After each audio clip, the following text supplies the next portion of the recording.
Another program which we've been doing over the last several years is building the play sets for children who have pediatric cancer. This really touches my heart, and there have been so many great stories over the last year. We've been able to build 2 play sets so far this year, and I know you have been there on several of them with us. I'll remember one. I don't know if you remember this or not, but you're pretty good at inspecting our work, because we were getting ready to put the boards on the play set, about 60 boards on top of the, that you stand on when you go up the platform. Yes. And you looked over and you said, Nicole, I think those holes are upside down. That board is upside down. And we all stepped back and we looked at it and we said, oh no, you're right. And thank God you caught that, because we would have screwed like 60 more boards into the platform. It would have been totally wrong. So you're really good at keeping us straight when we're at these builds. But maybe share a little bit of your thoughts on that program and what we've been able to do for some of these pediatric cancer patients. Yeah, this effort's newer than the Pediatrics Fun Day Festivals, and at the Fun Day Festivals, it's normally a group of, it could be 25 to I guess 100 in it, Nicole. Yeah. The play set builds is very specific. It's for a child's backyard who is going through pediatric cancer treatments and doesn't have the ability to go to their school or a public playground and do the things that other children can. So this program puts the playground in their backyard to where they can be protected, but still act like a child should act and have fun, swing and slide and do all the things that you do on the playground. So that in of its own is extremely rewarding. But I think the most fun I have is the different characters from our industry that come to do the build.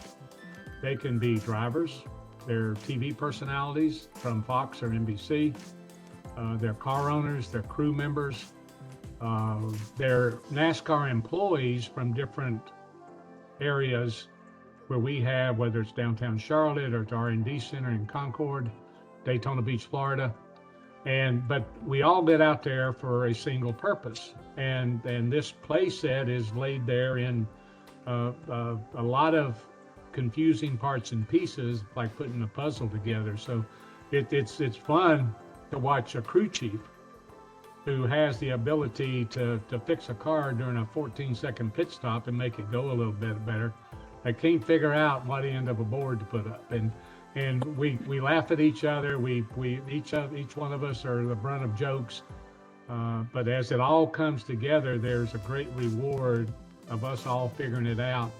Because when the child who is going to be the benefactor of that playset is brought back home with his parents and his siblings, their face tells the whole story. When in their backyard, where they've got a high level of comfort, there sets a playground that's on par with what they may have at school, and that child and his or her siblings can play on that together safely. And this whole playset kit is designed for a child that needs to have a very comfortable, safe environment to play in. And it's a tremendous reward. And everybody that I've ever done one of these builds with asks when the next one is. But what a great reward when you see it finally all come together and you feel like a team that has accomplished something, because you did. You worked together.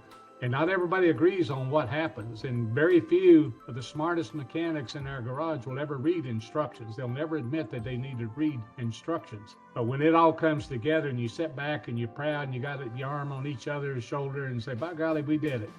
And then you know that child's getting ready to turn the corner. It doesn't matter. I've seen grown men and women, some of the toughest guys that you'd argue with in a garage area, they cannot help but tear up when that child's face lights up because of what they all came together and just put together.